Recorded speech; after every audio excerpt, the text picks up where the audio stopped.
আমাদের হাসাখাল গ্রামে অনেক দিন ধরে আজকে ফুটবল খেলা চলতেছে। তো আমি যাওয়া হচ্ছে না। পরে আমার ছোট ভাই একটা মুজাহিদ আসছে, তাকে নিয়ে আমি রওনা দিলাম হাসাখাল বাজারের উদ্দেশ্যে। তো আমার ছোট ভাই মুজাহিদরে বললাম চল আমরা যাই। ও প্রথম মানা করে দিছে যাবে না, কারণ অনেক দূর, এত দূর হেঁটে যাইতে অনেক কষ্ট হবে, আর আমার হুইল চেয়ার ধাক্কায় ধাক্কায় যাইতে তো আরো বেশি কষ্ট হবে। পরে ও এক পর্যায়ে রাজি হয়েছে, কয় চলেন দেখি আসি খেলাটা আপনারে নি। আর আসল কথা হয়েছে কি, আমি সারাদিন বাড়িতে একা একা থাকতে থাকতে নিজের থেকেও খারাপ লাগে। দূরে কোথাও গেলে আমার থেকেও ভালো লাগে।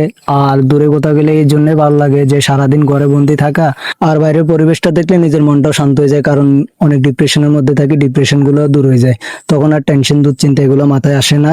তো এই জন্য দূরে কোথাও যাওয়ার জন্য নিজে থেকে খুব ভালো লাগে। তো যাওয়ার পথে দেখলাম রেমিটের যুদ্ধের যে অফিসটা, ওইটার সামনে দিয়ে গেলাম। আর এই রেমিটের যুদ্ধ অফিস থেকে আমাকে কতটা সহায়তা করছে এটা আপনারা জানেন, কারণ আমার কিছুদিন আগে একটা অপারেশন হয়েছে। অপারেশনের সময় এই রেমিটের যুদ্ধে সর্বপ্রথম আমার কাছে ছুটে আসে, আর ওনারা আমার চিকিৎসার দায়িত্বটা নেয়। আর শুধু ওনারা না, বর্ণমালা থেকে আমাকে ভালো সাপোর্ট দেয়। যাই হোক, আমরা অবশেষে হাসাখাল বাজার চলে আসলাম। এই হাসাখাল বাজারে আসি দেখে অনেক ভিড়। পরে আমি আমার ছোট ভাইকে বললাম এদিক দিয়ে ঢুকা, দেখি কি অবস্থা, আমরা খেলা দেখতে পারি কিনা। পরে অনেকক্ষণ এখানে আমি বসেছিলাম, বসে থাকার পরে এখানে অনেক ভিড়ের কারণে খেলা দেখতে পারতেছি না। পরে অনেকে বলতেছে আপনারা ওই সাইড দিয়ে ঘুরে আসেন। পরে আমি বললাম চল তাহলে ওই সাইড দিয়ে যাই, দেখি আমরা কোনো জায়গা দিয়ে একটু খালি পাই কিনা, খালি পাইলে তো একটু খেলা দেখতে পারবো। তারপর ওই সাইড দিয়ে যাওয়ার পরে অনেক মানুষ ছিল এখানে, তারা একটু আমাকে সাইড দিয়েছে, সাইড দিয়ে বলতেছে ওকে একটু খেলা দেখার সুযোগ করে দিন।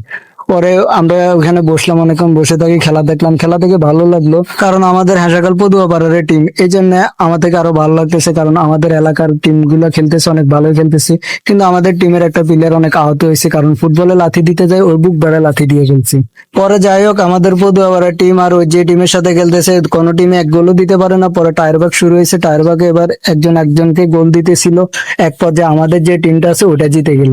যাই হোক, ওই কারণে আমার থেকে খুব ভালো লাগছে, কারণ আমাদের পদুয়াপাড়া টিমটা অনেকবারই খেলা দেখছি আমি, তারাই বারবার জিতছে। আর এটা শুধু তাদের জিত না, এটা পুরা গ্রামের জিত, তাই সবাই আনন্দ করতেছিল, উল্লাস করতেছিল। এক পর্যায়ে আমি বললাম চল ওদিকে যাই, ঘুরে আসি, ওদের সাথে একটু দেখা করে আসি।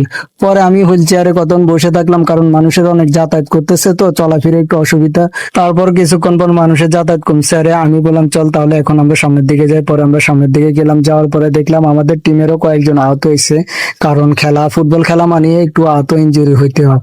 পরে আমি আমার ছোট ভাইরে বললাম যাই হোক খেলা তো শেষ, চল আমরা একটা ফুচকা দোকানে যাই, ফুচকা খাই। পরে আমরা ফুচকা দোকানে গেলাম, ফুচকা দোকানে যাই, দুটো ফুচকা অর্ডার দিছি। আর অনেক সময় ধরে বসেছিলাম, কারণ অনেক ভিড় ছিল দোকানে। ভিড় থাকার কারণ ছিল, কারণ সবাই খেলা দেখতে আসছে, খেলা দেখা শেষে সবাই চটপটি ফুচকা খাইছে, এই জন্য দোকান অনেক ভিড় ছিল। পরে রাত হয়ে গেছে, রাত হয়ে যাওয়ার পরে আমার ছোট ভাই বলতেছে আমার বাসায় পড়া আছে, আমার আজকে এমনি লেট হয়ে গেছে। আমি বললাম তাহলে তাড়াতাড়ি ফুচকা খা, তাড়াতাড়ি ফুচকা খেলে আমরা রওনা দিব।